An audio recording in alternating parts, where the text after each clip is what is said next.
আমার নাকি জন্মের ঠিক নাই। ওলীদ বিন মুগিরার মা মনে মনে ভাবতেছে গোপন তত্ত্ব নবী জানলো কেমনে। বাবা ব্যবসা সেনে টাকা আসেনে, তোর মায়ের মন বোঝে না, সে যে কেন আসে না, কিছু ভালো লাগে না, এবার আসুক তারে আমি মজা দেখাবো।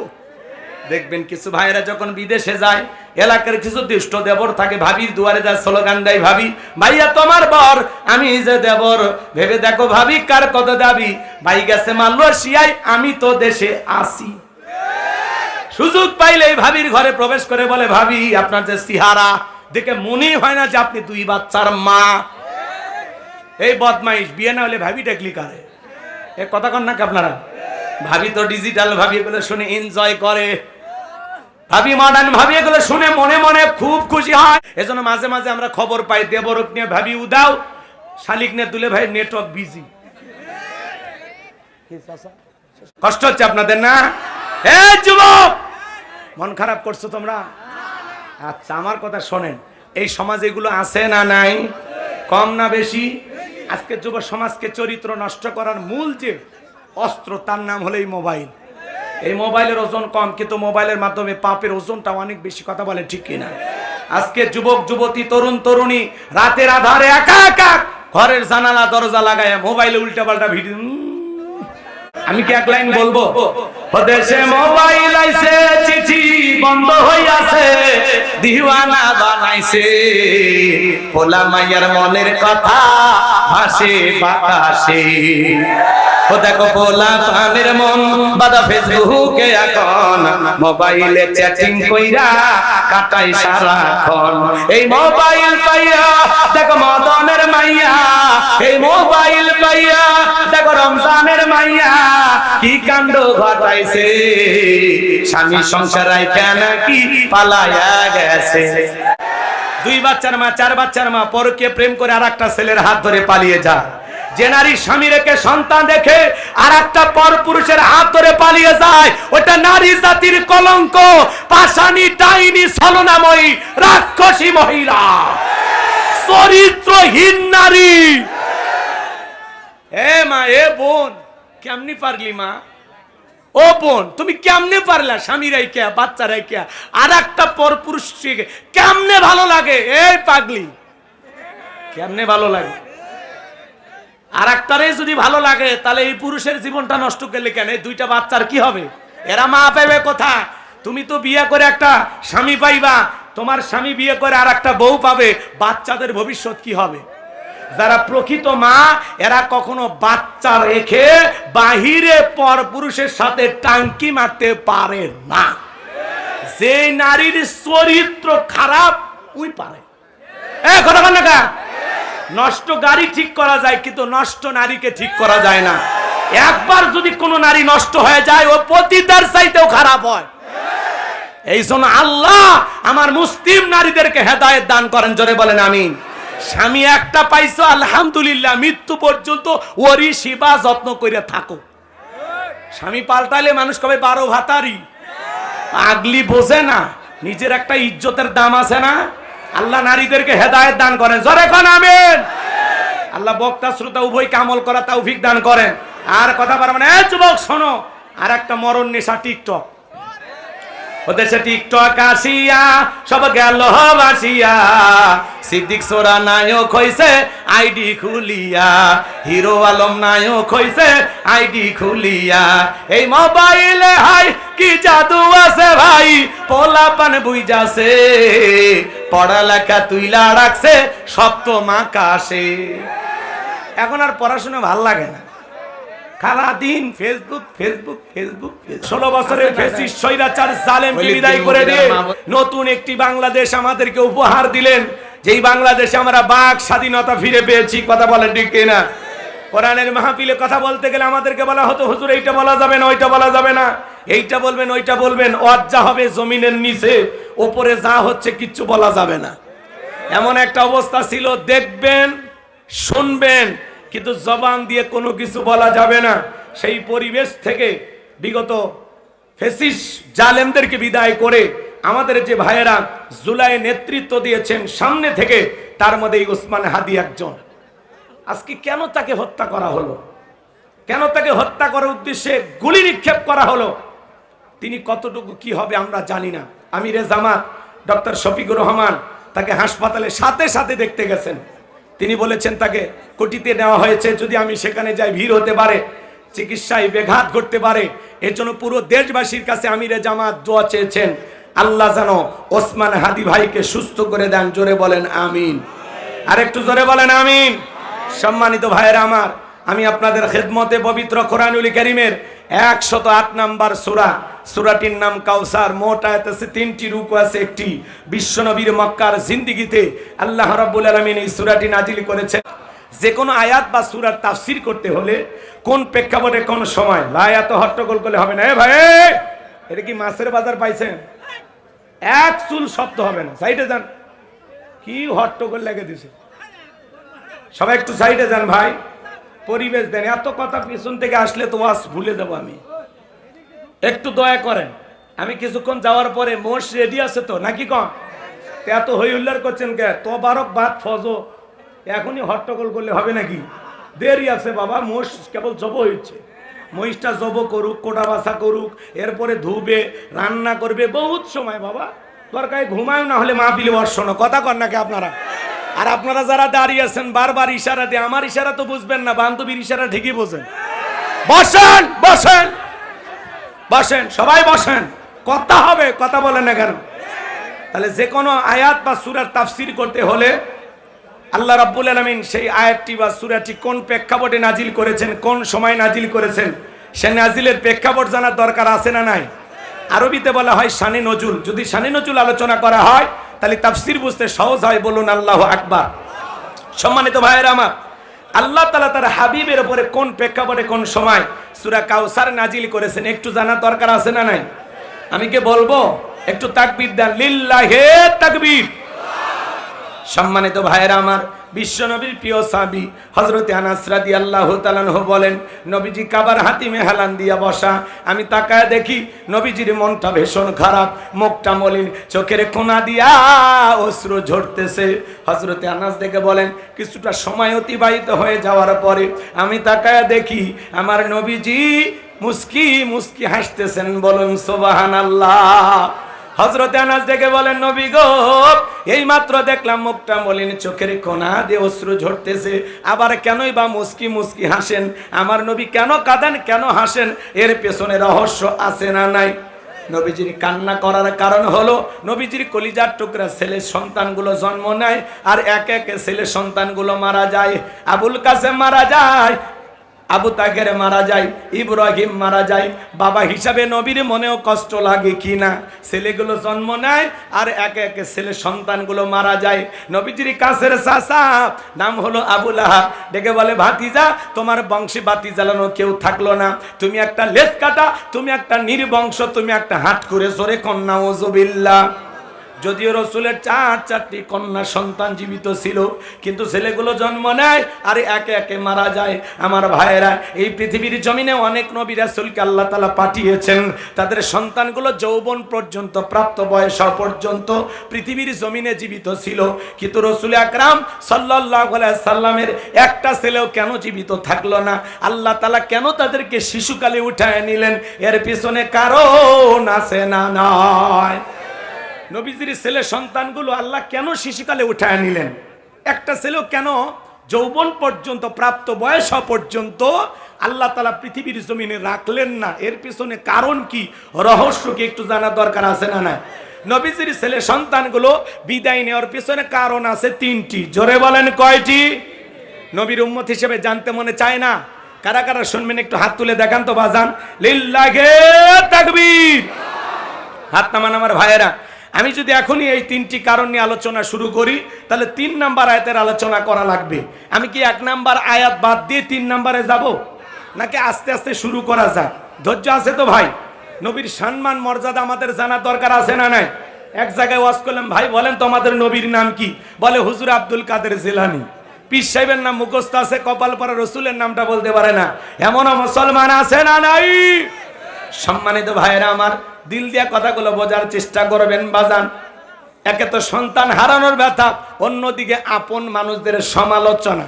আচ্ছা বলেন তো বাজান, বাইরের মানুষ সমালোচনা করে আর ঘরের মানুষ সমালোচনা করলে কষ্ট কোনটা বেশি লাগে? আপন মানুষেরটা। কথা বলেন। রসুলের ছেলে মারা গেছে, আপন মানুষদের উচিত কাছে এসে সান্ত্বনা দেওয়া। আল্লাহ না করুক আপনার আমার সন্তান যদি মারা যায়, এই যে গতকালকে দেখলেন একটা ছেলে মারা গেল, সাজিদ নাম শুনছেন না? তানোরে নলকূপে পড়ে, শোনেন না বাজান? তো একটা সন্তান যদি মারা যায়, কাছের আত্মীয় স্বজনদের উচিত, বাবা তুমি সবর করো, ধৈর্য ধারণ করো, জীবন মৃত্যুর মালিক আল্লাহ, আল্লাহ সন্তান দিয়েছে, আল্লাহ নিয়েছে, আল্লাহ যদি চায় সবর করো, বছর না ঘুরতে আবারও তোমাদের ঘর আলোকিত করে সন্তান দিতে পারেন তিনি কে? তাহলে কাছের মানুষদের উচিত বিপদের দিনে সান্ত্বনা দেওয়া। কিন্তু রসুলের চাচা আবু লাহাব এতই খারাপ, ডেকে বলে ভাতিজা তুমি একটা লেজ কাটা, তুমি একটা নির্বংশ। জোরে কন নাউজুবিল্লাহ, আর একটু জোরে কন নাউজুবিল্লাহ। এই আবু জেলের চাইতেও কিন্তু আবু লাহাব বেশি খারাপ। আল্লাহ তাআলা আবু জেলের নামে কোনো সূরা দেয়নি, কিন্তু আবু লাহাবের নামে দিছে। শুধু আবু লাহাব খারাপ না, ওর বউও খারাপ। কথা কয় না, কথা এবার শুনবেন না, দোয়া করবো এখনই, কথা বলা লাগবে, পুরুষের মতো আওয়াজ দেবেন। মুসলমান কা পুরুষের জাতি না, মুসলমান বীরের জাতি। আপনার আওয়াজে যেন বোঝা যায় আপনি পুরুষ। ঘুম ধরছে এখনই, আওয়াজ দেন লিল্লাহি তাকবীর। সম্মানিত ভাইয়েরা আমার, গভীর মনোযোগ দিয়ে কথাগুলো শুনবেন বাজান। তাহলে একে তো সন্তান হারানোর ব্যথা, অন্যদিকে আপন মানুষদের সমালোচনা, আবার সাহাবা ইকরাম যারা ইসলাম ধর্ম গ্রহণ করে, কাফের বেঈমানরা তাদের উপর নির্যাতন জুলুমের স্টিম রোলার চালায়। হযরতে বেলাল তখনও কালেমা পড়ে মুসলমান হন নাই। নবীজি রাতের বেলায় দারুল আরকামে বসা, হযরতে বেলাল বিশ্ব নবীর দরবারে উপস্থিত হয়ে গেলেন। নবীজির চেহারার দিকে তাকাইয়া ডেকে বলেন, নবী গো, আপনার চাইতে সুন্দর মানুষ আমি জীবনে কোনোদিন দেখি নাই। একটু জোরে বলুন না সুবহানাল্লাহ। আপনার আমার নবী কতটা সুন্দর ছিলেন জানেন? হযরতে জাবের রাদিয়াল্লাহু তাআলা আনহু বলেন, পূর্ণিমার রাত আমি রাসূলের বাড়িতে গিয়েছিলাম, সেদিন দেখেছিলাম চাঁদ উদয় হয়েছে দুইটা, একটা চাঁদ আসমানে আর একটা চাঁদ জমিনে।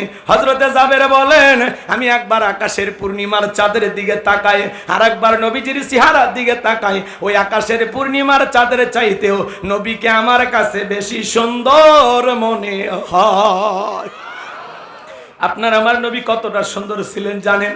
আম্মা জান আয়েশা ডেকে বলেন, মিশরের নারীরা ইউসুফ নবীর চেহারার দিকে তাকাইয়া ফলকার দিকে আঙ্গুল কেটে ফেলে দিয়েছিল।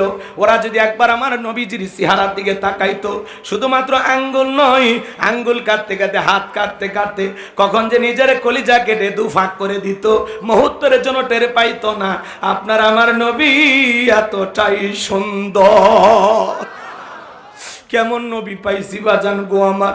আম্মা জান আয়েশা ডেকে বলেন, ও দুনিয়ার মানুষ, তোমাদের একটা সূর্য আছে, আমি আয়েশার একটা সূর্য আছে। তোমাদের সূর্য উদয় হয় দিনের বেলায়, আর আমি আয়েশার সূর্য উদয় হয় রাতের বেলায়। আম্মা জান আয়েশা একদিন সেলাইয়ের কাজ করতেছিলেন, হঠাৎ করে সুইটা পড়ে গেল। বাতিতে কোনো তেল ছিল না, বাতি জ্বালাইতে পারলেন না, অপেক্ষায় বৈশা থাকলেন। নবীজি যখন এশার সালাত আদায় করার পরে, এশার নামাজ পড়ে নবীজি যখন ঘরের ভিতরে প্রবেশ করলেন, সর্বপ্রথম নবীজি আম্মা জান আয়েশাকে সালাম দিলেন। নবী ঘরে ঢুকে স্ত্রীকে কি দিছে? একটু জোরে কন। ঘরে ঢুকে স্ত্রীকে সালাম দিলেন। আপনি আমি মুসলমান, আপনি আমি যখন ঘরেতে প্রবেশ করব, রাসূলের এই সুন্নাত আপনার আমার ঘরেও চালু থাকার দরকার আছে না? না। বাড়িতে যে বউকে সালাম দিবেন, আসসালামু আলাইকুম রহিমা, কেমন আছো সোনা? ঘরের দরজাটা খোলো না, আমি তোমার লিটনের বাপ, তোমার দিওয়ানা। বউ খুশি হয়ে দরজা খুলবে, কথা বলেন ঠিক কি না? কিন্তু আপনার আমার ব্যবহার এত মিষ্টি না। ঘরের দরজাটা চিৎকারে মেরে ডাক দেয়, এ রুবেলের মাইয়া দরজা খোল। বেশি দেরি হলে দরজা ভেঙে ফেলে দিয়া, আজ তোর পিঠের ওপর কি যে হবি রে। ভিতর থেকে বউ বলে, এটা স্বামী না সেকেন্ড আজরাইল। কথা কন ঠিক কি না? এ ভাই, বাড়িতে যে বউকে সালাম দিবেন, সালাম আছে যেখানে শান্তি আছে, সালাম আছে যেখানে সমাধান আছে। একটা সালামের মাধ্যমে অনেক বড় বড় ঝামেলা মিটে যায়। কথা ভেজাল আছে?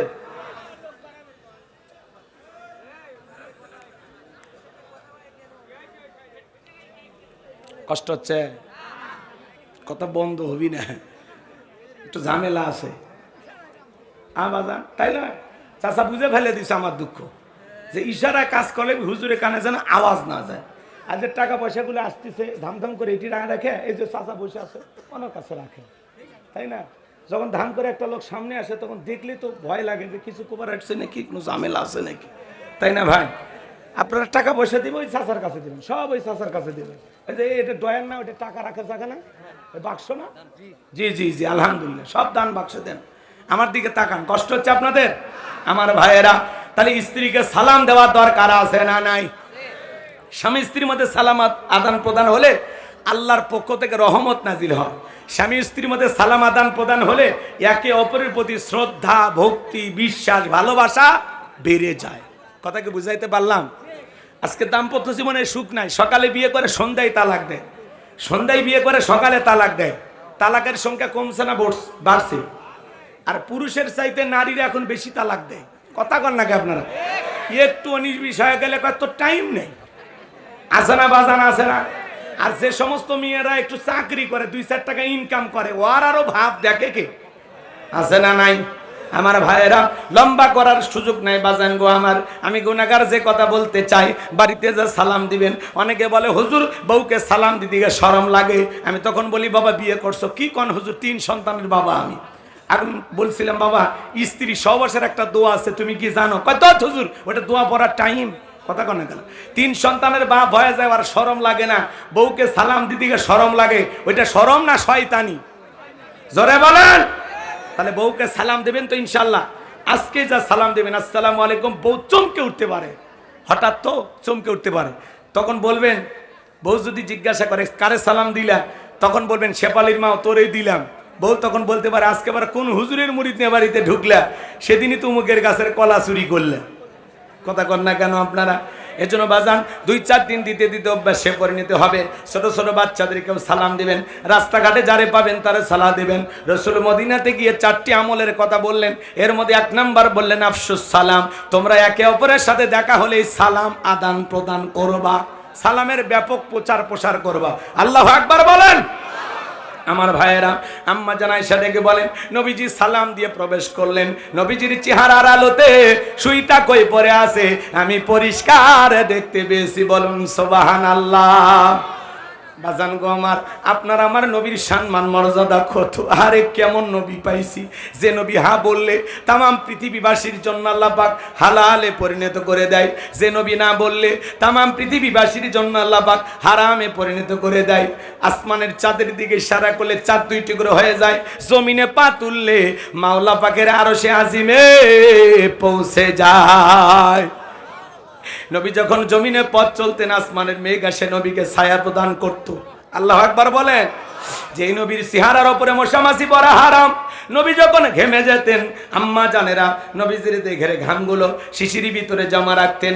বিশেষ দিনে নবীজির দেহের ঘামগুলো সুগন্ধি হিসাবে ব্যবহার করা হতো। নবী যখন ওযু করতেন, ওযুর পানি দিয়ে সুগন্ধি বের হয়ে যেত। আরে কেমন নবী পাইছি বাজান, নবীর সম্মান মর্যাদা কত! যেই ছাগলের স্তনে দুধ নাই, রাসূল হাত লাগা দিলে দুধে পরিপূর্ণ হয়ে যায়। যেই খাবার 2-3 জন মানুষ খাবে, ওই খাবারে যদি নবীজির হাতটা লেগে যায়, শত শত মানুষ খাবার খেয়েও যেমন খাবার তেমনি থাকে। আমার নবী কত সুন্দর ছিলেন জানেন বাজান, যেই নবীর চেহারার দিকে তাকাইলে পেটের ক্ষুধা নিবারণ হয়ে যাইতো। সেই নবীর কাছে বেলাল কথা মনে আছে না নাই?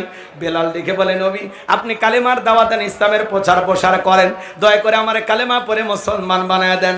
নবীজি হযরত বেলালকে পড়ায় দিলেন লা ইলাহা ইল্লাল্লাহু মুহাম্মাদুর রাসূলুল্লাহ সাল্লাল্লাহু আলাইহি ওয়াসাল্লাম। হযরতে বেলাল কালেমা পড়ে মুসলমান হয়ে গেল। নবী আমার ডেকে বলে বেলাল ইসলামের অবস্থা এখন ভালো না, কালেমা পড়ে আপাতত প্রকাশ করা যাবে না।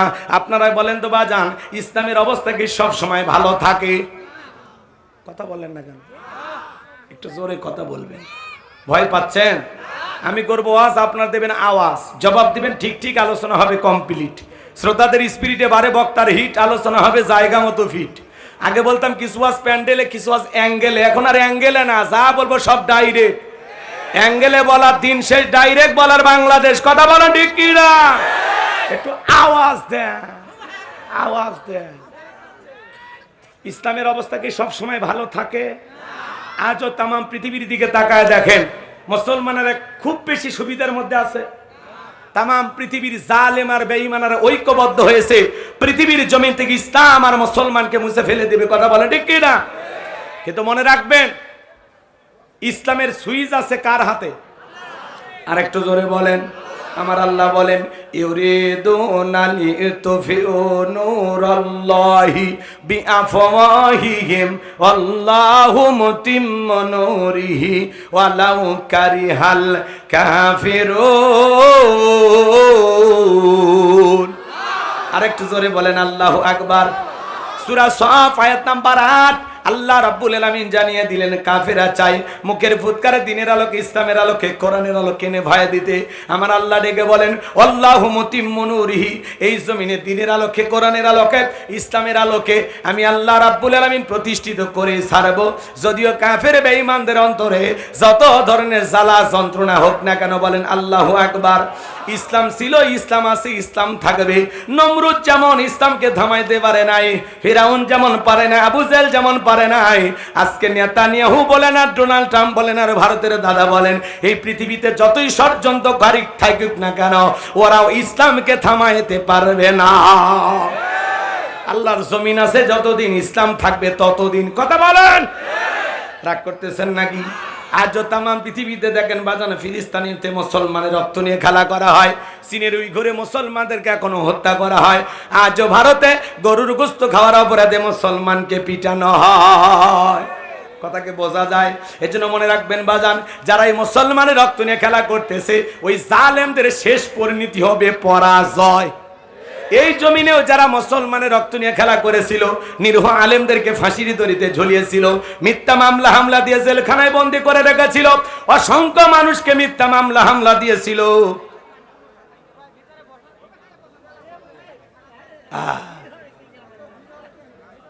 এটা একটা কথা। জালসার মহিষ হারিয়ে গিয়েছে, সকল স্বেচ্ছাসেবকদের খুঁজতে বলতে হবে না, বলা লাগবে নাকি? এটা তো দুঃখজনক। জালসার যে মহিষটা আমরা তবারকের জন্য কিনেছি, তাই না? আপনারা এই দানের মহিষটা ভাই হারিয়ে গেছে, স্বেচ্ছাসেবক যারা আছো খুঁজে খুঁজে নিয়ে আসো। আবার কারো কারো গরু ধরে নিয়ে আসো, যেটা কালো দেখা যায় মহিষের মতো এটা নিয়ে যায়, এরকম যেন না হয়। আপনারা দেখে শুনে মহিষটা খুঁজে নিয়ে আসেন। ব্রেকিং নিউজ, আমাদের মহিষটি হারিয়ে গেছে। আপনারা দয়া করে স্বেচ্ছাসেবক যারা আছেন খুঁজে নিয়ে আসো বাবা। কি এক ঝামেলা, এটা তো কথা। আপনারা নিলে কন্ট্রোল করে রাখবেন না। আরে এ ভাই বসেন নাকি? আপনারা বসেন। তাহলে বলেন বাজার, যারা মিথ্যা মামলা হামলা দিয়েছিল, শাপলা চত্বরে আলেমদেরকে নির্বিচারে গুলি করেছিল, জুলাইয়ে হাজার হাজার মাই বুক খালি করেছিল, আজকে তারা ক্ষমতার চেয়ারে আছে নাই, চেয়ার রেখে পালিয়ে গেছে। আমরা চাইছিলাম ম্যাডাম পদত্যাগ করেন, আল্লাহ বলে কিসের পদত্যাগ? ওরা যে অন্যায় অপরাধ করেছে, শুধু পদত্যাগ না, আমি আল্লাহ ওদের দেশ ত্যাগ করতে বাধ্য করব। ইন্না বাতাসা রাব্বিকা লাশাদীদ, আল্লাহর পাকড়াও বড় কঠিন। আল্লাহ ধরে না, যেদিন ধরেছে মামু বাড়ি দিল্লি গিয়ে পড়েছে। কথা বলে ঠিক না? এজন্য বাজান জুলুম করতে নাই। আমাদেরকে রেখে আপনি এইভাবে পালিয়ে গেলেন। আবার মাঝে মাঝে বলে যে আমি দেশের কাছে আছি, চট করে ঢুকবো। তা আমরা বলতে চাই আপনি আসেন, মেয়ে মানুষ কতদিন বাহিরে থাকবেন, আপনি আসেন। কথা কয় না কেন? বুবু আহিবা তুমি আইবা গো, সেই দিন আইসা বুবু ক্ষমতা পাইবা না। ও বুবু আইবা তুমি আইবা গো, সেই দিন আইসা বুবু ক্ষমতা পাইবা না। খোঁজ নাই বহু কাদের কাকার, অবস্থা খারাপ দরবেশ বাবার, হাও নাঙ্কেল এখন সামনে আসে না। নেতা কর্মী সব জেলের ভিতর, বুবু আছে ডরের ওপর, কখন জানি আসে গ্রেপ্তারি পরোয়ানা। বুবু আইবা তুমি আইবা গো, সেই দিন আইসা বুবু চেয়ার পাইবা না। ক্ষমতার চেয়ার থেকে নামা সহজ, কিন্তু এই চেয়ারে ওটা কঠিন। আর আমরা আগামীতে সিদ্ধান্ত নেব, আর যাই হোক কোন নারীকে এই দেশের প্রধানমন্ত্রী বানাবো না। যেই দলেরই হোক, পুরুষ হবে আমাদের নেতা। কারা কারা চান হাত তুলে দেখান। লিল্লাহে তাকবীর। নারীদের দেখার দিন শেষ, আগামীতে পুরুষের বাংলাদেশ। পুরুষ দরকার চাচা, কি রাজি আছেন তো? মন খারাপ করতেছেন আপনারা? আমার ভাইয়েরা মন খারাপ করবেন না। তবে হ্যাঁ, দেশনেত্রী বেগম খালেদা জিয়া, ওনার কথাটা ভিন্ন। উনি জীবন মৃত্যুর সন্ধিক্ষণে লাইফ সাপোর্টে আছেন। আল্লাহর বান্দিকে আল্লাহ যেন সুস্থ করে দেন। সারা দেশের মসজিদ মাদ্রাসা থেকে আলেম ওলামা দলের ঊর্ধ্বে তাকে মহাব্বত করে ভালোবেসে তার জন্য দোয়া করতেছেন। কথা বলেন। সারা দেশের মসজিদ মাদ্রাসা থেকে তিনবারের সাবেক প্রধানমন্ত্রী বেগম খালেদা জিয়ার জন্য আমরা এখনো দোয়া করতেছি। অনেকে বলতেছেন, গুজব ছড়াইতেছেন যে উনি মারা গেছেন। তফসিল ঘোষণার পরে 16ই ডিসেম্বরে নাকি ওনাকে মৃত ঘোষণা করা হবে। আস্তাগফিরুল্লাহ, নাউজুবিল্লাহ। না বুঝে এমন কথা বলা উচিত নয়। কথা বলেন। আরে ভাই, একটা মানুষ নিয়ে কেউ এরকম করবে, আর তার উপর আবার বেগম খালেদা জিয়া, কথা বোঝা লাগবে। উনি ভালো মানুষ ছিলেন, আমরা ওনার জন্য দোয়া করি আল্লাহ যেন ওনাকে সুস্থ করে আর একবার আমাদের মাঝে ফেরায় দেন। ওনার ওপরে অনেক নির্যাতন হয়েছে, জেল খেটেছেন অসুস্থ শরীর নিয়ে, এখনো দেশেই চিকিৎসাধীন অবস্থায় আছেন। ওনার মতো দেশপ্রেমিক এবং আপসহীন দেশনেত্রী বেগম খালেদা জিয়ার মতো মানুষ এই দেশে আর পাওয়া যাবে না। কথা বলেন ঠিক কিনা? আমিরে জামাত থেকে শুরু করে সকল দলের নেতা কর্মী তার জন্য দোয়া করেছেন। এখনো আমরা প্রত্যেকটা মাহফিলে দোয়া অব্যাহত রাখছি তার জন্য, যে আল্লাহ তোমার এই বান্দিকে সুস্থ করে দাও। উনি আলেমদেরকে ভালোবাসতেন, ইসলাম আলাদেরকে ভালোবাসতেন। উনি কখনো দাড়ি টুপিওয়ালাদেরকে মামলা দিয়ে জেলখানায় বন্দি করেনি। কথা কর। উনি আলেমদের পাশে ছিলেন। কষ্ট হচ্ছে আপনাদের? সম্মানিত ভাইয়েরা আমার, দিল দিয়া কথাগুলো বোঝার চেষ্টা করবেন বাজান। আমি যে কথা বলতে চাচ্ছিলাম, নবী ডেকে বলে, বেলাল ইসলামের অবস্থা এখন ভালো না, কালেমা পড়েছো, আপাতত প্রকাশ করা যাবে না। বেলাল দেখে বলে, নবী আমার বনি বোমাইয়া আমাকে এমন একটা জায়গায় থাকতে দেয় যেখানে উর্দুম্বা ছাগল পেশাব পায়খানা করে দেয়। আমি একদিন বলেছিলাম, উর্দুম্বা ছাগল পেশাব পায়খানা করে দেয়, ওই ঘরে থাকতে আমার বড় কষ্ট হয়। ওমায় দেখে বলে, বেলাল উর্দুম্বা ছাগলের দাম আমার কাছে আছে, কিন্তু তোর মতো কালো হাফসি বেলালের দাম আমার কাছে নাই। নবী গো, আপনি শুধু আমাকে দোয়া করেন, আমি যেন মৃত্যু পর্যন্ত কালেমার পথে টিকে থাকতে পারি। এই কথা বলে আমার ভাইয়েরা বেলাল চলে গেলেন। পরের দিন সকালবেলা সূর্য উদয় হয়ে গেছে, অনেকটা বেলা হয়ে গেছে, বেলাল দরজা খোলে না। অন্য চাকর যারা আছে নালিশ নিয়ে চলে গেছে ওমায়ের কাছে, যা বলে, নেতা এখন পর্যন্ত বেলাল দরজা খোলে নাই, তাই নাকি? বলে, হ্যাঁ ঠিক আছে চলো যাই। ডাক দেয়, বেলাল দরজা খোল। হজরতে বেলাল দরজা খোলে না, জোরে করে ধাক্কা মারছে। যখন দরজা খুইলা গেছে, তখন এইবার ওমায় তাকায় দেখে যেই রাত্রিতে বেলাল কালেমা পড়ে মুসলমান হয়েছে, ওই রাত্রিতে একটা উর্দুম্বা ছাগলের কাছে কোনো পেশাব পায়খানা নাই। জোরে কোন মারহাবা। এইবার ওমায় দেখে বলে, চাকরের দল, বেলালের বিরুদ্ধে মিথ্যা অভিযোগ দাও। তোমরা যখন ঘুমাচ্ছিলে বেলাল তখন ময়লা আবর্জনা পরিষ্কার করেছে, তাকায় দেখো না একটা উর্দুম্বা ছাগলের কাছে কোনো পেশাব পায়খানা নাই। চাচা কথা না বললে হয় না, একটু কথা বললেন না, একটু দয়া করে। যদি আপনারা জরুরি আলাপ থাকে সাইটে যান, গল্প করেন, নিষেধ তো করতেছি না। একটু পেছন থেকে আওয়াজ দিলে আমার একটু কষ্ট হয়, ভালো কথা আমি ভুলে যাব। কথা কি বলছেন? আর বসা মাত্র এক গ্লাস পানি চাইছিলাম, থাক ওটা মোষ খুঁজে আগে বের করা হোক, তারপরে পানি দেন। এত সুন্দর একটা মঞ্চ, 2-4 বোতল পানি থাকবে না? পাবনার কি টাকার অভাব আছে? কোটি কোটি টাকার মালিক পাবনায় বসবাস, গরম হোক ঠান্ডা হোক নিয়ে আসেন, আগে জানটা বাঁচায়। হ্যাঁ, সে পেঁয়াজের রাস্তা দিয়ে আসছি ঘুরতে ঘুরতে জীবন শেষ। পাবনার এই মাহফিলে যে এত ঘোরা লাগে, জীবনে প্রথম আমি ঘুরছি। হায় হায়, বাড়ির থেকে বের হলাম জুমাপুরে, আর পৌঁছিলাম 7টায়, মাথা খেলে। জীবনে পাবনায় আসতে এত সময় লাগেনি। সেই বেড়া হইয়া সাথী হয়ে সাত মরে ঘুরতে ঘুরতে। আর এটি যে কি মেলা লাগছে রে, বাণিজ্য মেলা না মাহফিলের মেলা, কিচ্ছু বুঝিচ্ছে না, কেউ জানা, খালি থমকে আসে। 7 মাথার ঢাকা শহরে জাম ফেল, মানে মাহফিল যে হচ্ছে এটা ইতিহাস হয়ে যাচ্ছে এলাকায়। একটু দোকানপাট দিলে সাইটে দেবেন, রাস্তাটা ক্লিয়ার রাখবেন, যাতায়াতে রাস্তায় কোনো অটো থাকবে না, কোনো ভ্যান থাকবে না। স্বেচ্ছাসেবক যারা আছে পিঠটা সাইড করে দাও, ওরা বুঝবে না, খালি লাঠি লেঙ্গে ঘুরে। এর দায়িত্ব হলো, দায়িত্ব পালন করলে ভাই, যাতে চলাচল করতে পারে, মানুষ চলাচল করতে পারে। খামাকা জাম লাগায় তো লাভ নেই। ওখানে আমি 40 মিনিট ধরে বসে আছি, 40 মিনিট। কষ্ট হচ্ছে আপনাদের? মন খারাপ করছেন আপনারা? এজন্য আমার ভাইয়েরা কি বলছিলাম ভুলে গেছেন মনে হয়। লিল্লাহে তাকবীর, আরেকটু জোরে বল, লিল্লাহে তাকবীর। আমার ভাইয়েরা এইবার চাকরের দলকে ওমাইয়া তারায়া দিয়া 1 পা 2 পা করে বেলালের কাছে চলে গেলেন। হযরতে বেলাল দেয়ালে পিঠটা লাগাইয়া জিব্বা নাড়া জিকিরি করে কার? এইবার হযরত বেলালকে হালকা করে ধাক্কা মারছে যখন, জবান দিয়ে কালেমার আওয়াজ বের হয়েছে তখন এইবার ওমায় ডেকে বলে, বেলাল রে, তোর জবান দিয়ে কি শুনলাম, তুমি কি মুসলমান হয়েছো? হযরতে বেলাল ডেকে বলে, মুসলমান হয় যারা মিথ্যা কথা বলতে পারে না তারা, ওয়াকুলু কওলান সাদীদা। আল্লাহু আকবার। মুসলমান হবে যারা সত্যবাদী বান্দা, তারা মুসলমানেরা সত্য কথা বলবে, মুসলমানেরা কখনো মিথ্যাবাদী হতে পারে না। আমাদের সমাজে মিথ্যাবাদী আছে না নাই? ভরা পেটে মিথ্যা, খালি পেটে মিথ্যা, ঘুমানোর আগে মিথ্যা, ঘুম থেকে উঠা মিথ্যা, মিথ্যা বলতে বলতে চেহারা বেঁকা হয়ে গেছে, এক পা কবরে চলে গেছে, এত মিথ্যা কথা বলে শয়তান পর্যন্ত বলে আমি এত খারাপ না। আর ও বলে মিথ্যা না বলে আমার পেটের ভাত হজম হয় না। আছে না নাই? আবার অনেকে মিথ্যা কথা বলে আমরা দিয়েছিলাম হেলিকপ্টার থেকে পানি। এখন র্যাবের মহাপরিচালক যারা আছে দুঃখ প্রকাশ করে বলে, আমরা হেলিকপ্টার থেকে জুলাই আন্দোলনে পানি দেই নাই, ছুঁড়েছিলাম গুলি। এ কথা কয়া লাগবে।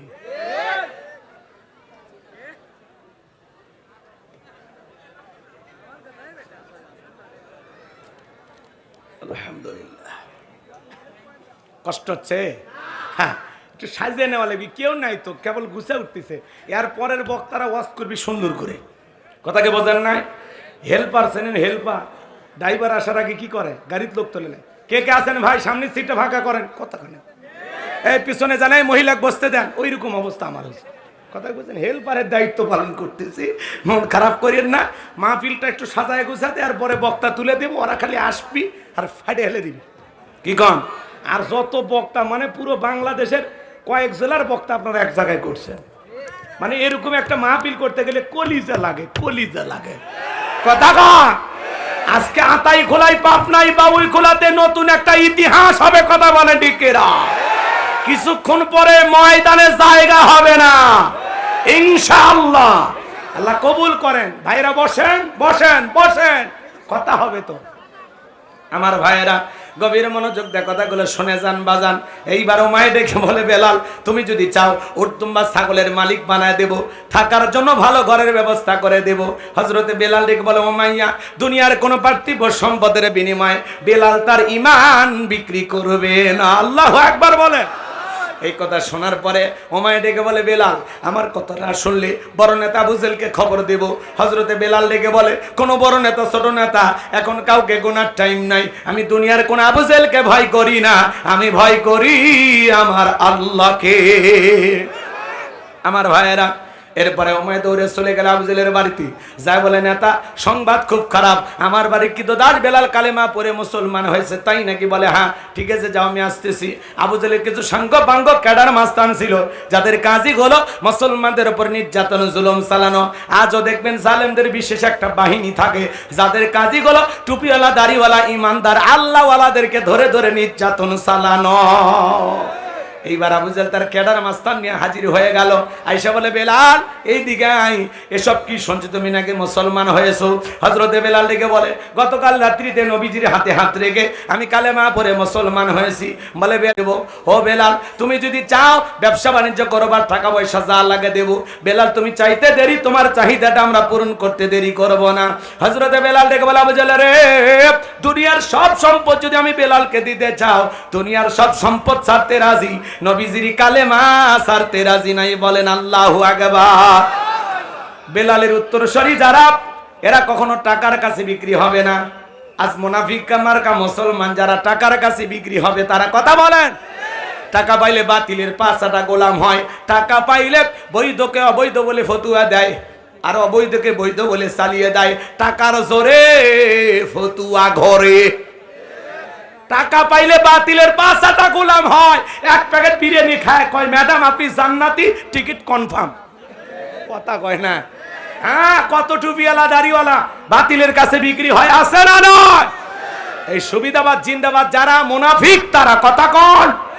আমার ভাইয়েরা, বেলালের উত্তরসূরি যারা টাকার কাছে বিক্রি হবে না, তারা এইবার আবু জেহেল ডেকে বলে, বেলাল এত বড় লোভনীয় প্রস্তাব দিলাম, রাজি হইলা না, সোজা আঙ্গুলে ঘিউ না উঠলে আঙ্গুলে একটু বাঁকা করা লাগবে।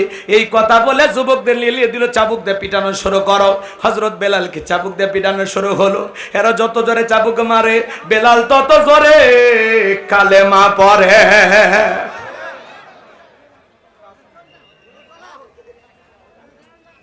কথাই শুনবেন না গো আমার ভাইয়েরা। এরা চাবুক দিয়ে মারতে মারতে কালো চামড়া গুলো ফেটে রক্ত ঝরা শুরু হয়ে গেল। আবু জেহেল ডেকে বলে, বেলাল মারতে মারতে কালো চামড়া গুলো ফেটে রক্ত ঝরতেছে, তবুও কি নবী মুহাম্মাদের কালিমা ছাড়বি না? হযরতে বেলাল ডেকে বলে, আসলে রে এ আবু জেহেল, মারতে মারতে যদি মেরেও ফেলে দাও, জীবনটা দিতে রাজি, নবীজির কালেমা ছাড়তে রাজি নাই। বলেন আল্লাহু আকবার। এইবার আবু জেহেল ডেকে বলে, এ যুবকের দল, বেলালের পায়ের রশি লাগাও, উটের পায়ের সঙ্গে বাঁধো। তাই করা হলো। উটের পায়ের সঙ্গে বেঁধে আরবের উত্তপ্ত গরম বালিতে বেলালকে ছেঁচড়াইয়া ছেঁচড়াইয়া না ঘোরা হলো। আরবের বালিগুলো এত গরম, চাল দিলে মুড়ি হয়ে যায়, এত উত্তপ্ত ফুটন্ত গরম বালি। এরপরে বাবলা গাছের কাঁটাগুলো জিব্বার ভিতরে পেরেকের মতো মারা গেল। এত নির্যাতন জুলুম চালানো হলো বাজার। বিকেল বেলা নিয়ে এসে বলে, বেলাল রে, চাবুক দিয়ে পিটাইলাম, পায়ে রশি লাগাই নিয়ে ঘুরলাম, তবুও কি নবী মুহাম্মদ সাল্লাল্লাহু আলাইহি সাল্লামের কালেমা ছাড়বি না? হযরতে বেলাল ডেকে বলে, আবু জেহেল রে, মারতে মারতে যদি মেরেও ফেলে দাও,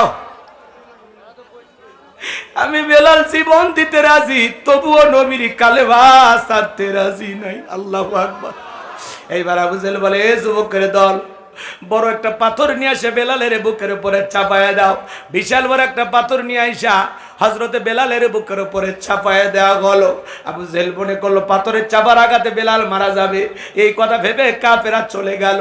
হাত বাঁধা পা বাঁধা, বুকের উপরে বিশাল বড় পাথর, এরপরে রক্তাক্ত জিহ্বাটা নাড়াইয়া হযরতে বেলাল জিকির করে কার? হে পাবনার মুসলমান ভাইয়েরা, আপনাকে আমাকে জিকির করার জন্য কেউ মারে না, পেটে না, ধমক দেয় না, তবু আমরা কপাল পোলা আল্লাহর জিকিরি করি না। হাদিস শরীফের ভিতরে আসছে বাজান, যার জিহ্বাটা আল্লাহর জিকিরে তরু তাজা থাকে, আল্লাহর জিকিরে ভিজা থাকে, ওই জিহ্বাওয়ালা মানুষ কোনোদিন জাহান্নামের আগুনে জ্বলবে না। বলুন সুবহানাল্লাহ। ফাযকুরুনি আযকুরুকুম ওয়াশকুরুলি ওয়ালা তাকফুরুন। আমার আল্লাহ বলেন, তোমরা আমারে স্মরণ করো, আমি আল্লাহ তোমাদেরকে স্মরণ করব। কৃতজ্ঞতা প্রকাশ করো, অকৃতজ্ঞ হইও না। তাহলে সব সময় জবানে জিকির চালু হবে কার? আর একটু জোরে বলেন কার? এ বাজান, মাঠে কাজ করতে করতে জিকির করা যায়, ব্যবসা বাণিজ্য করতে করতে জিকির করা যায়, অফিস আদালতে বৈশা বৈশা জিকির করা যায়, রিক্সা ভ্যান চালাতে চালাতে জিকির করা যায়। জিকির করার জন্য আলাদা সময় লাগে না। সব সময় জবানে জিকির চালু রাখবেন। সুবহানাল্লাহ, আলহামদুলিল্লাহ, লা ইলাহা ইল্লাল্লাহ, আল্লাহু আকবার, সুবহানাল্লাহি ওয়া বিহামদিহি, সুবহানাল্লাহিল আযীম। পারবো তো ইনশাআল্লাহ? মা বোন যারা আবার শুনতেছেন, মা মহিলা আছে আমার, মা বোন যারা আবার শুনতেছেন, মা মাসে আপনারা বেশ কয়েকদিন অসুস্থ থাকেন, যে সময় আপনাদের নামাজ পড়া নিষেধ, কিন্তু এই সময়গুলোতে আপনারা চাইলে বেশি বেশি জিকির করতে পারবেন। জিকির করতে কোনো বাধা নাই। আল্লাহ আমার মা বোনদেরকে আমল করার তৌফিক দান করেন। রসুলের এক সহজ সরল সাহাবী এসে বলে, নবী, ইসলামের এত বিধিবিধান আমার তো মনে থাকে না, ভুলে যায়, তো আমার সহজ কোনো আমল দেন। আল্লাহ রসুল তখন বলতেছে, আমার সাহাবী, তুমি যদি সব সময় আল্লাহর জিকিরে জিহ্বাটা তরু তাজা রাখতে পারো, ভিজা রাখতে পারো, এই জিকির তোমাকে আল্লাহর জান্নাতে পৌঁছায় দিবে। একটু জোরে কন্যা সুবহানাল্লাহ। তাহলে বাজান, হযরতে বেলাল কালেমা পড়তে গিয়ে, জিকির করতে গিয়ে মার খাইছে, আমাদেরকে কে মারবে? সাহস আছে কারো? মারবে না। তাহলে আমরা কেন জিকির করি না? জিকির করার দরকার আছে না নাই বাজান? আচ্ছা, জিকির করলে কি খুব বেশি খাটনি হয়? পারবো তো আমরা জিকির করতে? এই আমলটা কি করতে পারবেন? আল্লাহ তৌফিক দান করেন। মাহফিল শুধু শুনলাম, ওই যে আগে মা বোনেরা চুলে আগুন লাগানোর সময় চোঙ্গা আছে নেন আপনারা, কি বলেন পাবনায় কি বলেন, ফু দিত, এক পাশে ফু দিত আর এক পাশে বাতাস বের হয়ে যেত, কি চোং? আচ্ছা, তো আমাদের ইমানদারদের কানটা যেন এরকম চোঙ্গার মতো না হয়, মাঝখানে একটু ব্যারিকেড দিন, এই কান দিয়ে শুনবেন, মাঝখানে বন্দি করে রাখবেন, এই কান দিয়ে বের করে দেবেন না। আজকে অনেক বক্তা আসবেন, আলেম ওলামা আসবেন, দেশ বরণ্য আলেম ওলামা, একজন বক্তা, বাপরে বাপ, 1 বছর আগে শিডিউল নেওয়া লাগে। সে সমস্ত ওলামা ইকরাম আপনাদের ময়দানে আসবেন, কথা বলবেন। তারা যে আমলের কথাগুলো বলবেন, আমরা বাস্তব জীবনে এই কথাগুলো আমল করব। তাহলে এই মাহফিলে আসা বসা আয়োজন করা সার্থক হবে। কথা বলেন ঠিক না বে ঠিক? তাহলে আমার আমল অন্তত যা পারেন, যে অবস্থায় থাকেন সব সময় আল্লাহর জিকির করবেন। পারবেন তো ইনশাআল্লাহ? সম্মানিত ভাইয়েরা আমার, হযরতে বেলাল রক্তাক্ত জিহ্বাটা নাড়াইয়া চোখের পানি ছেড়ে দিয়া কান্দে আর আল্লাহর জিকির করে, আর ডেকে বলেন, আল্লাহ তুমি তো সেই আল্লাহ, ইব্রাহিমের জন্য যদি নমরুদের আগুনকে ফুলের বাগান বানাই দিতে পারো, ও আল্লাহ তুমি কি পারো না বেলালের বুকের পাথরটাকে তুলার মতো নরম বানাই দিতে? হযরতে বেলাল দোয়া করতে দেরি, আসমানের মালিক আল্লাহ দোয়া কবুল করতে দেরি করে নাই। বেলালের বুকের পাথরটাকে আমার আল্লাহ তুলার মতো নরম বানিয়ে দিয়েছেন। বলুন সুবহানাল্লাহ। বেলালের নিঃশ্বাসের সাথে পাথর ওঠে আর নামে। আমার ভাইয়েরা, এই যখন ইসলামের অবস্থা, বেলাল নির্যাতনে জুলুমের কথা রাসূলের কান পর্যন্ত যখন পৌঁছে গেল, নবী ডেকে বললেন, আবু বকর আমার বেলালের কষ্টের কথা আমার আর সহ্য হয় না, যাও যাও তুমি আমার বেলালের জন্য একটা কিছু করো। হযরত আবু বকর সিদ্দিক রাদিয়াল্লাহু তাআলা আনহু কয়েক গুণ দাম বেশি দিয়া গোলামীর জীবন থেকে হযরত বেলালকে আজাদ করলেন। তাহলে একদিকে সাহাবায়ে কিরামদের উপর নির্যাতন, সন্তান হারানোর ব্যথা, এই জন্য নবীজির মনটা খারাপ। আর নবীর যখন মন খারাপ, নবীকে সান্ত্বনা দেওয়ার দায়িত্ব কার? আমার আল্লাহ ডেকে বলে, জিবরাইল আমার বন্ধুর মা নাই, বাবা নাই, আমি স্যার আমার বন্ধুর কেউ নাই রে জিবরাইল। আমার বন্ধুর মনটা হয়েছে ভারী, আমি আল্লাহ সইতে নাই পারি। লাহু মাহফুজ থেকে সূরা কাউসার নিয়ে যায় আমার বন্ধুর ওপরে নাজিল কর তাড়াতাড়ি। আল্লাহু আকবার। নবী আমার ডেকে বলে, আনাস আমার মনটা কেন খারাপ, কষ্টের কারণটা কি তোমরা জানো? কিন্তু আমার মুস্কি হাসি দেওয়ার কারণ হলো, এই মাত্র আসমান থেকে জিবরাইল এসে আমার উপরে সূরা কাউসার নাজিল করলো।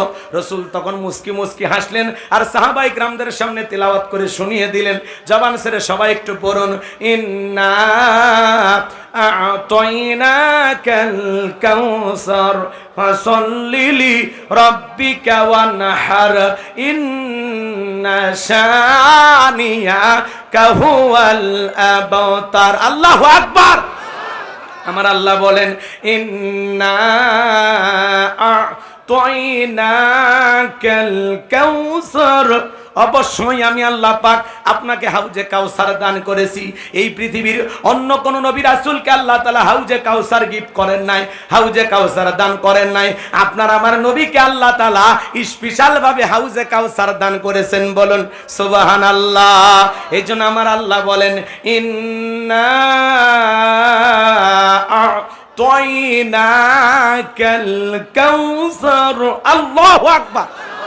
আমার আল্লাহ বলেন, নিশ্চয়ই আমি আল্লাহ পাক আপনাকে হাউজে কাউসার দান করেছি। এই হাউজে কাউসারের পানি দুধের মতো সাদা, মধুর চাইতে মিষ্টি, পানির মতো ক্লিয়ার। ওই কঠিন কিয়ামতের ময়দানে যেদিন বিচার দিবস কায়েম হয়ে যাবে, বিচার দিবসের একদিন হবে 50,000 বছরের সমান। যেদিন বাজান সূর্য হাত মাথার উপরে চলে আসবে, মানুষের মাথার মগজগুলো টকবক করে গলবে। যেদিন বেঈমানদের জিহ্বা নাভি পর্যন্ত ঝুলে আসবে, যেদিন জমিন হবে তামার জমিন, পাহাড় পর্বত নদী নালা খাল বিল্ডিং ইমারত কোনো কিছু থাকবে না। কুল্লু মান আলাইহা ফান। এই পৃথিবীর জমিনের সবকিছু আল্লাহ তাআলা ধ্বংস করে দিবেন। ওই কঠিন কিয়ামতের ময়দানে ভাই ভাইকে দেখে পালিয়ে যাবে। আল্লাহ বলেন, ইয়াউমা ইয়াফিরুল মারউ মিন আখি ওয়া উম্মিহি ওয়া আবি ওয়া সাহিবাতিহি ওয়া বানি। সেদিন ভাই ভাইকে দেখে পালিয়ে যাবে, মাতা পিতা সন্তানকে দেখে পালিয়ে যাবে, স্ত্রী স্বামীকে দেখে পালিয়ে যাবে। ওই কঠিন কিয়ামতের ময়দানে আল্লাহর আরশের ছায়া ছাড়া আর কোনো ছায়া থাকবে না। ওই ছায়ার ভিতরে আল্লাহ তাআলা সাত শ্রেণীর মানুষকে ছায়া দান করবেন। ওটা হলো কিয়ামতের ময়দানে আল্লাহর তৈরি করা ভিআইপি গ্যালারি। সেখান থেকে আল্লাহর প্রিয় বান্দারা কিয়ামতের ফাইনাল খেলা উপভোগ করবেন। মানুষ পানি পানি বলে তলে তলে চিৎকার মারবেন আর রাসূলের দিকে রওনা করবেন। নবী আমার হাউজে কাউসারের পিয়ালা নিয়ে দাঁড়িয়ে থাকবেন। কিছু মানুষের চোখের সামনে আল্লাহ তাআলা পর্দার আবরণ তৈরি করে দেবেন। নবী তখন ডেকে বলবেন, আল্লাহ সংখ্যায় আমি আমার অনেক উম্মতকে দেখতে পাইলাম, কেন জানি সংখ্যাটা কমে গেল বুঝতে পারলাম না। আমার আল্লাহ তখন ডেকে বলে, বন্ধু পাইকারি দরে আপনি সবাইকে হাউজে কাউসারের পানি পান করাইতে পারবেন না। দুনিয়ার জীবনে দুইটি অপরাধ করেছিল যারা, আজকে কিয়ামতের ময়দানে আপনার হাতে হাউজে কাউসারের পানি পাবে না তারা। কয়টি অপরাধ জানার দরকার নাই? এই অপরাধ আপনার আমার ভিতরেও থাকতে পারে কিনা? কারা কারা শুনবেন একটু হাত তোলেন তো বাজান। লিল্লাহি তাকবীর। হাত নামান আমার সোনার ভাইয়েরা, এ কলিজার টুকরা যুবকেরা, তরুণেরা, ভালো করে শুনে যান বাজান গো আমার। আমি যে কথা বলতে চাচ্ছিলাম, আমার নবী হাউজে কাউসার পিয়ালা নিয়ে দাঁড়িয়ে আছেন। হযরত আবু বকর সিদ্দিক রাদিয়াল্লাহু তাআলা আনহু পিয়ালাগুলো ভরায়া দিবেন, মাঝখানে দাঁড়িয়ে থাকবেন হযরত ওমর রাসূলের হাতে দিবেন, আর নবীজি তার আদরের উম্মতদেরকে খুঁজে খুঁজে কিয়ামতের ময়দানে হাউজে কাউসারের পানি পান করাবেন। ওই কঠিন কিয়ামতের ময়দানে কারা কারা নবীজির হাতে হাউজে কাউসারের পানি খেতে চান? দুইটা হাত তুলে আল্লাহকে দেখান। আমার সঙ্গে বলুন আল্লাহ। একটু জোরে বলেন আল্লাহ। আমাদের সবাইকে কিয়ামতের ময়দানে নবীজির হাতে হাউজে কাউসারের পানি পান করার তৌফিক দান করুন। চিল্লা বলেন আমিন। আরেকটু জোরে বলেন আমিন। আরো একবার বলেন আমিন। আল্লাহ আমাদের সবাইকে যেন রসুলের হাতে কিয়ামতের ময়দানে হাউজে কাউসারের পানি পান করার তৌফিক দান করেন। জোরে বলেন আমিন। আমার ভাইয়েরা শোনেন, রসুল হাউজে কাউসারের পিয়ালানে দাঁড়িয়ে আছেন, নবীজিকে দেখবেন এবং নবীজির হাতে হাউজে কাউসারের পানি পান করতে পারবেন। কিয়ামতের ময়দানে রসুলের হাতে এক পেলা হাউজে কাউসারের পানি তকদিরে নসিবে ভাগ্যে যদি জুটে যায়, আর যদি পান করতে পারেন, জান্নাতে ঢোকা পর্যন্ত আপনারা তৃষ্ণা লাগবে না, তৃষ্ণা মিটে যাবে। বলুন সুবহানাল্লাহ। শেষ করে মাঝখানে বিরতি হলে তখন দিয়ে দেব। আমি তো শেষ করলাম কয়েক মিনিট। কষ্ট হচ্ছে আপনাদের? আমার ভাইয়েরা গভীর মনোযোগ দিয়ে কথাগুলো বোঝার এবং শোনার চেষ্টা করবেন বাজান। আমি গুনাহগার যে কথা বলতে চাচ্ছিলাম, কিয়ামতের ময়দানে নবীজির হাতে হাউজে কাউসারের পানি পান করতে চাইলেন, কিন্তু পানি চাইলেই তো পাওয়া যাবে না, কাজ করা লাগবে। কথা বলেন। ঠান্ডা পানিতে উজু বানায় নামাজ আদায় করতে হবে। হঠাৎ করে কেউ নামাজ ধরা শুরু করলে পুরাতন মুসল্লি যারা আছে এরা এই নতুন মুসল্লি দিকে ঠাট্টা বিদ্রুপ করে, হাসি তামাশা করে। সূর্য কোন দিক উঠছে? উত্তর পাড়ার বাদশা দিকে মসজিদে। নামাজ পড়বি না 2 দিন পরে ছেড়ে দিন? হে চাচা মিয়া, ওই লোক 2 দিন পড়বে না 2 ওয়াক্ত পড়বে, এটা ওর ব্যাপার। আপনি তো দাওয়াত দিয়ে 5 জনকে মসজিদে আনতে পারেন না। হঠাৎ করে এই লোকটা নামাজ ধরেছে মানে আল্লাহ তাআলা হেদায়েতের পথে কবুল করেছেন। আপনার এই সমালোচনা শুনে ওই লোকটা যদি পরের দিন থেকে মসজিদে না আসে, আল্লাহর কাছে কি জবাব দিবেন বলেন তো দেখি? জবাব দেওয়ার জায়গা আছে? এই জন্য কারো সমালোচনা করা যাবে না, কথার আঘাতে কাউকে কষ্ট দেওয়া যাবে না। হঠাৎ করে কেউ নামাজ ধরেছে দেখে ভালো লেগেছে, দোয়া করেন যে ভাতিজা তুমি মসজিদে আসছো দেখে দিলটা ভইরে গেছে, আল্লাহর কাছে দোয়া করি আল্লাহ যেন তোমাকে 5 ওয়াক্ত সালাত মসজিদে এসে জামাতের সহিত আদায় করার তৌফিক দান করেন। দোয়া করেন যে ভাতিজা আসর পরে 1 কাপ চা না খেয়ে ছেড়ে দেব না, ভালোবাসেন, বুকে টানেন। পারবো তো ইনশাল্লাহ? যোগ বয়সে দাড়ি রাখছে ওইটা না সমালোচনা, এই বয়সে দাড়ি রাখলি, দাড়ি রেখে বউ নিয়ে ঘুরতে গেছে, কয় ভাবি আসসালামু আলাইকুম, সাথে চাচার খবর কি? বউ বাড়িতে এসে রাগ করে, তোমার সাথে বাহিরে যাওয়া জানে কেন? কয় আমারটাকে ভাবি আর তোমারটাকে চাচা। যেই বউ নবীর সুন্নত দাড়িকে মোহাব্বত করে না, ওই বউ আপনাকে 100% ভালোবাসা দিতে পারে না। কথা বলে ঠিক কিনা? এই পৃথিবীর সকল নবীদের মুখে দাড়ি ছিল, দাড়ি হলো রসুলের দেয়া স্পেশাল সুন্নত। টুপি খোলা যায়, জুব্বা খোলা যায়, কিন্তু দাড়ি খোলা যায়? দাড়ি রাখলে পুরুষকে পুরুষের মতো লাগে, মহিলারও দাড়ি নাই পুরুষেরও দাড়ি নাই, তাহলে হইল? কথা কন না কে আপনারা? এখান থেকে আপনারা ঢাকায় যান না, মাঝে মাঝে হানিফ গাড়িতে চড়েন, আল্লাহ না করুক ঢাকা যাওয়ার পথে দুর্ঘটনা আপনি মারা গেছেন, বাস আর একটা বাস মুখোমুখি সংঘর্ষ হয় না, মারা গেছেন আপনি। আল্লাহ না করুক যদি মারা যান, পকেটে টুপিও নাই, মুখে দাড়িও নাই, মানুষ তখন কি করবে? লুঙ্গি আলোক করবে, প্যান্টের চেন খুলবে যে মাথা কাটান আছে না নাই। কথা কোন ঠিক না? কারণ আপনার দাড়িও নাই, টুপি নাই, দেখে তো বোঝা যাচ্ছে না এটা মুসলমানের সন্তান না অমুসলিমের সন্তান। এই জন্য দেখবি, কথা কি বুঝতে পারতেছেন? এই জন্য সফরে বের হলে অন্তত হয় একটা টুপি, না হলে মুখের দাড়ি, যে কোনো একটা রাখেন, যাতে আপনি মরার পরে মানুষ সহজেই বুঝতে পারে এটা মুসলমানের সন্তান। আর টুপিও নাই, দাড়ি নাই, মরার পরে মানুষ ইজ্জত খুলে দেখবে, কথা কোন ঠিক কিনা? আর আপনি যদি মনে করেন মরার পরে দেখে দেখুন, তাহলে আর আপনার বুঝে লাভ কি? এ ভাই, 60 বছর বয়স হয়ে গেছে, 50 বছর বয়স হয়ে গেছে, আপনি এখনো যা সেলুনে করছেন মারিয়ে দেন, ক্লিন সেভ করে দেন। সেলুন আলা বিরক্ত হয়, চাষা যে কায়দায় আমরা জোড়া শুরু করছে একটু রাখে দেন, প্লাস দিয়ে টানে টেনে সেভ করা লাগে, কষ্ট হয়। চাষা কয় চুলকায়, ভাতিজা চুলকায়। ও তোমার দাড়ি রাখলে চুলকায়? কবরে যাও, ফেরেশতারা চুলকানির মলম নিয়ে বসে আছে, তোর জাগা মতো মলম লেগে দিবি, কথা কোন ঠিক কিনা? এই দাড়ি রাখলেই চুলকায় না, শরীরে আরো জারকায় চুলকায়, খালি দাড়িতে চুলকায় না, আরো জায়গা আছে, কথা কন নাকি আপনারা? চুলকায় মানে আপনার অ্যালার্জির সমস্যা, চর্ম যৌন অ্যালার্জি, ডাক্তার দেখান, চিকিৎসা করেন। দাড়ি রাখলে চুলকে কি অজুহাত? কথা কন নাকি আপনারা? কি মুসলমান হিসেবে মুখে দাড়ি রাখবেন তো ইনশাআল্লাহ? কোন কোন যুবক মুখে দাড়ি নাই, রসুলের মহব্বত আর ভালোবাসা, আজকের মাহফিল থেকে দাড়ি রাখার সিদ্ধান্ত নিলাম হুজুর? হাত তোলেন দেখি, কে দাড়ি রাখবেন? যাদের দাড়ি আছে তারা না, যারা রাখবেন নিয়ত করেন আজকে থেকে যে হুজুর আমি দাড়ি রাখবো ইনশাআল্লাহ, আমি দাড়ি কেটে আর রসুলকে কষ্ট দিব না। হাত তোলেন, হাত তোলেন। আলহামদুলিল্লাহ, যে কয়জন হাত তুলছে বাস এ কয়জনই যদি দাড়ি রাখে তাহলে আজকের মাহফিল কবুল হয়ে যাবে। আল্লাহ হেদায়েতের পথে কবুল করেন, জোরে বলেন আমিন। আমার ভাইয়েরা, তাহলে হাউজে কাউসারের পানি পান করতে গেলে কাজ করতে হবে দুইটি, জোরে বলেন কয়টি? আরো জোরে। কষ্ট হচ্ছে আপনাদের? পানি চাইলেই তো পাবেন না, কাজ করা লাগবে না? আমি আপনাদের এলাকায় আসলাম, একটা ছেলেকে বললাম বাবা কিছু চকলেট নাও আর আমার জন্য এক বাদা পানি আনো, একটু উজুছে দৌড়, মাঝখানে আসার খাই পড়ে গেছে, হাঁটু ছিলে গেছে, রক্ত বের হয়েছে, এরপরে বদনা ভরে পানি নিয়ে সামনে হাজির। আমি বললাম ভাতিজা এই পানি টানতে গিয়ে কষ্ট হয়েছে, মাঝখানে ব্যথা পাইছো, কষ্ট পাইছো, ওই যে পড়ে গেলা।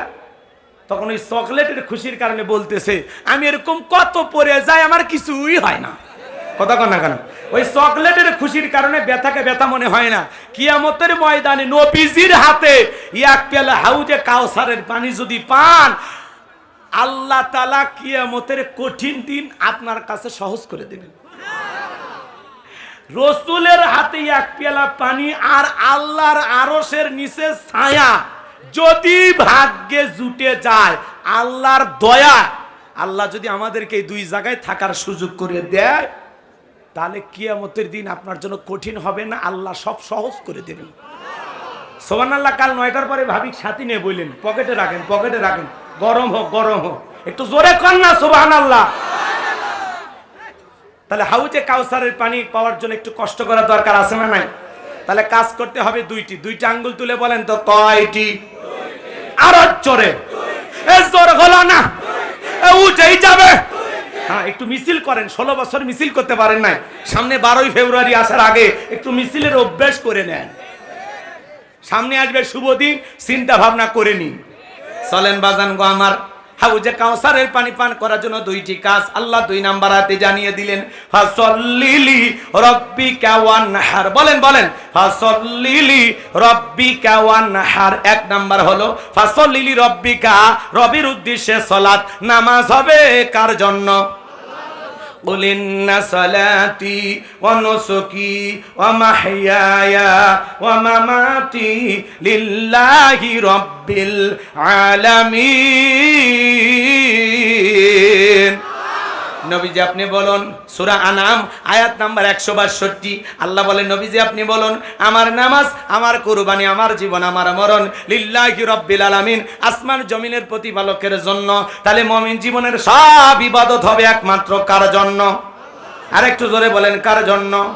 নামাজ নামাজের মতো আদায় করার দরকার আছে না নাই? আল্লাহ বলেন ফালিয়াবুদু রাব্ব হাযাল বাইত আল্লাযী আত'আমাহুম মিন জু' ওয়া আমানাহুম মিন খাউফ। আল্লাহ বলেন এই ঘরের মালিকের ইবাদত করো, ইবাদত যদি ইবাদতের মতো হয়, নামাজ যদি নামাজ আদায় করতে পারো গোলাম, 5 ওয়াক্ত সালাতে মাথা নত করে আমি আল্লাহর কুদরতি কদমে যদি সিজদা দিতে পারো, তোমার নামাজ যদি নামাজের মতো হয়, আমি আল্লাহ রাব্বুল আলামিন 2টা জিনিস তোমাদেরকে দেব। 1 নাম্বার, তোমাদের রিজিকের টেনশন করা লাগবে না, রিজিক দেওয়ার একমাত্র মালিক কে? আপনাদের এলাকায় একটা প্রাণী আছে, কু কইয়া চিল্লাই গভীর রাত্রে বের হয়, ওর নাম শিয়াল পণ্ডিত। ওর নামে আতাইকুলা বাজারে কি মুরগির হোটেল আছে? ওই শিয়ালদারে খাওয়াই কে? পাখি সকালবেলা নিরে থেকে বের হয়ে যায়, সন্ধ্যাবেলায় পাখির পেটটা ভরে বাসায় ফেরত আসার ব্যবস্থা করে দেয় কে? আল্লাহ পাখিকে খাওয়াইলে, শিয়ালকে খাওয়াইলে আমরা হলাম আশরাফুল মাখলুকাত, কুনতুম খায়রা উম্মাতিন উখরিজাত লিন-নাস। আল্লাহ আমাদেরকে উত্তম জাতি বানাইলেন, ভিআইপি বানাইলেন, মর্যাদার আসনে বসাইলেন। আল্লাহ কি আমাদেরকে না খাওয়ায় রাখবে? নামাজের মতো আদায় করলে রিজেক্ট দেবেন কে? আল্লাহ বলেন, ওয়া মা মিন দাব্বাতিন ফিল আরদি ইল্লা আলাল্লাহি রিজকুহা। সূরা হুদের ভিতরে আল্লাহ পাক জানায়া দিলেন, এই পৃথিবীতে এমন কোন বিচরণশীল প্রাণী নাই যার রিজেকের ব্যবস্থা আমি আল্লাহ আসমান থেকে করি না। ওই আটলান্টিক মহাসমুদ্রের 33,000 ফিট গভীরতল পানি নিচে থাকা ছোট্ট একটা প্রাণী, তার রিজেকের ব্যবস্থাও আমি আল্লাহ আসমান থেকে করি। বলুন সুবহানাল্লাহ। তাহলে রিজেক দেওয়ার একমাত্র মালিক কে? আর 2 নাম্বার হলো ওয়া আমানাহুম মিন খাউফ। আল্লাহ সকল ভয় থেকে আমাদেরকে নিরাপত্তা দেবেন। কষ্ট হচ্ছে নাকি? আমাদের সমাজে ভয় আছে না নাই? আপনি 2 লাখ টাকা নিয়ে আতাইকুলা বাজার থেকে আপনাদের বাউকোলাতে আসবেন, মনে মনে ভাবতেছেন আল্লাহ টাকা নিয়ে বাড়ি পর্যন্ত যাইতে পারবো নাকি ছিনতাইকারী কবলে পড়ে টাকা যান 2টা হারাবো? ভয় আছে না নাই? শরীর ভয় নাই? শরীর ভয় নাই?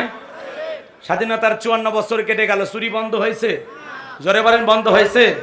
এই জন্য মনে রাখবেন, মানুষের তৈরি করা তন্ত্র মন্ত্র দিয়া এ সমাজে শান্তি প্রতিষ্ঠিত করা সম্ভব হবে না। ডক্টর কামালের তৈরি করা সংবিধান আর লেনিন কার্মার্ক্সের দেওয়া গণতন্ত্র দিয়া এই পৃথিবীর মানুষ শান্তি পাবে না। এই পৃথিবীতে যদি শান্তি প্রতিষ্ঠিত করতে চান, আল্লাহর আইন দিয়ে চোরের বিচার করা লাগবে। আজ থেকে 1500 বছর আগে আল্লাহ আইন দিয়েছেন, ওয়াসারিকু ওয়াসারিকাতু ফাকতাউ আইদিয়াহুমা জাযাআম বিমা কাসাবা নাকালাম মিনাল্লাহ। সূরা মাইদার 38 নম্বর আয়াতে আল্লাহ আইন দিয়েছেন, চোর পুরুষ হোক আর নারী হোক, আল্লাহর বিধান, আল্লাহর ফয়সালা। অপরাধ যদি প্রমাণিত হয় চোরের হাত কেটে দাও। একটা চোরের হাত কেটে সোশ্যাল মিডিয়ার মাধ্যমে ফলাও করে প্রচার করা যদি হতো, প্রত্যেকটা স্যাটেলাইট টেলিভিশনে 2-3 ঘন্টা পরে পরে যদি নিউজগুলো প্রচার করা হতো যে বাংলার পার্লামেন্টে আইন পাস করা হয়েছে, চুরি করলেই চোরের হাত কেটে দেওয়া হবে। একটা চোরের হাত কেটে খালি বিচার করে দেখেন, 24 ঘন্টায় বাংলাদেশে চুরি বন্ধ করা সম্ভব। কিন্তু কে শোনে কারো কথা? আজও গেল না মনের ব্যথা। এখন উচিত কথা যদি কই, পিঠের ওপর দিয়া যাবি মই। এই আনন্দে কিছু লোক কিনা খাবে বগুড়ার স্পেশাল দই। যত দোষ নন্দ ঘোষ, সত্যটা বললে দোষ, করলে অন্যায়ের প্রতিবাদ, নামটা হবে তোমার মৌলবাদ, নামটা হবে তোমার জঙ্গিবাদ। পেন্টাগনে হামলা গলত, দোষী খুঁজে নাহি পেল, ওসামাকে দিল দোষের অপবাদ, নামটা হবে তোমার মৌলবাদ, নামটা হবে তোমার জঙ্গিবাদ। মৌলবাদ, জঙ্গিবাদ, রাজাকারের ট্যাগ লাগানো শেষ। 16 বছর এগুলো মানুষ শুনতে শুনতে কান ঝালাপালা হয়ে গেছে। নতুন কিছু নিয়ে আসেন। কথা কয় না কে? এখন আমাদেরকে মৌলবাদ বলা লোক আছে না নাই? আলেমদেরকে ধর্ম ব্যবসায়ী বলা লোক আছে না নাই? নির্বাচনের আগে যারা হঠাৎ টুপি পরে, হঠাৎ নামাজ ধরে, হঠাৎ পাঞ্জাবি পরে, ওরা পৃথিবীর সেরা ধর্ম ব্যবসায়ী। আলেমদেরকে ধর্ম ব্যবসায়ী বলে? কথা কন। সামনে ভোট আসবি দেখে রাস্তার মধ্যে নামাজ শুরু হয়ে গেছে নেতার, রাস্তার মধ্যে। আপনি অবস্থা বুঝিচ্ছেন না। হ্যাঁ,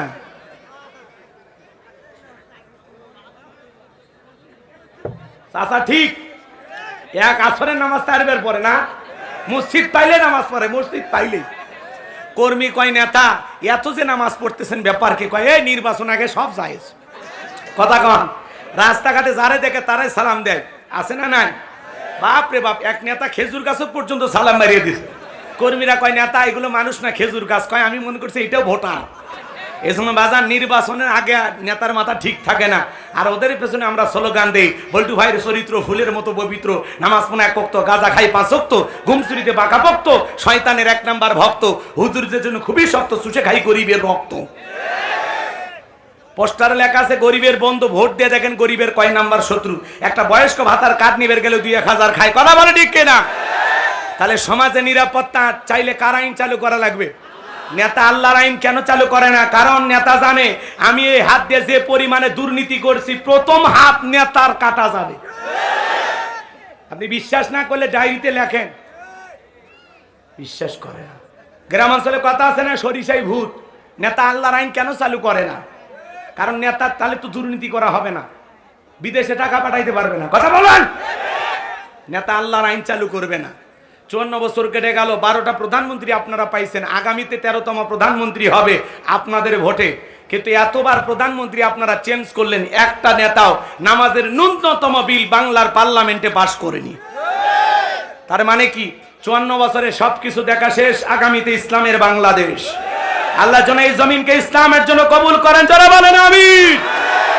আমরা কারা কারা ইসলামের পক্ষে আছি, 2 হাত তুলে আল্লাহকে দেখায়। লিল্লাহে তাকবীর, লিল্লাহে তাকবীর। আল্লাহ এই জমিনকে ইসলামের জন্য কবুল করেন, আরো জোরে বলেন আমিন। আমার ভাইয়েরা, তাহলে নামাজের মতো আদায় করা লাগবে। ফাসল্লি লিরাব্বিকা ওয়ানহার, সালাত আদায় করা লাগবে রবের জন্য, আল্লাহকে রাজি খুশি করার জন্য। 5টা আঙ্গুল তুলে বলেন তো 5 ওয়াক্ত নামাজ কি পড়া যাবে? হাত দেখান, 5টা আঙ্গুল হাত দেখান। এই আঙ্গুল কয়টা? নামাজ কয়েক তো? আমরা মুসলমান হিসেবে এটা জানি, নফল না ফরজ? হাত নামান। আজকে বাংলাদেশে জুমার নামাজের জন্য মসজিদ ভাঙিয়ে 2 তলা 3 তলা করা হয়, আর ফজরের নামাজের সময় এক কাতার মুসল্লি পাওয়া যায় না। এমনও মসজিদ আছে ফজরের নামাজের সময় মুয়াজ্জিন একাই আযান দিয়ে একাই নামাজ পড়ে, একটা দুলে ভাইও আসে না। এজন্য খালি মসজিদ সুন্দর বানাইলে হবে না, এখানে যারা সালাত আদায় করবে তাদের ঈমানটাও সুন্দর হওয়া লাগবে। কথা কি বুঝাইতে পারলাম? তাহলে 5 ওয়াক্ত সালাত আদায় করব তো ইনশাআল্লাহ। আর 2 নাম্বার ওয়ানহার মানে কুরবানি করা, নিজের আমিত্বকে কুরবানি করা, অহংকারকে কুরবানি করা, নিজের সময় অর্থকে কুরবানি করা, দেশের জন্য শহীদ আবু সাঈদার মুগ্ধের মতো কুরবানি করা, ওসমান হাদি ভাইয়ের মতো গুলি খাওয়া, তারপরে রাজপথ ছেড়ে যাওয়া যাবে না, কথা বলেন। এরকম দেশের জন্য জান মাল অর্থ সবকিছু কুরবানি করতে, কথা বলেন, সবকিছু কুরবানি করতে হবে, কথা বলে ঠিক কি না? তাহলে আমরা ইসলামের জন্য সবকিছু কুরবানি করতে রাজি আছি তো ইনশাআল্লাহ।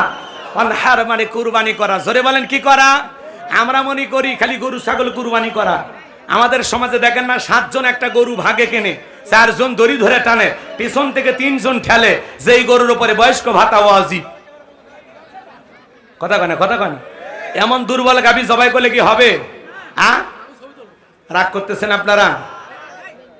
কে ছেলে, কি সমস্যা বাবা? কতবার আর কব আপনাদের বলে স্বেচ্ছাসেবক দিয়ে এলাকা ভরা, ওরা কি সব মহিষ কি খুঁজে পাচ্ছে?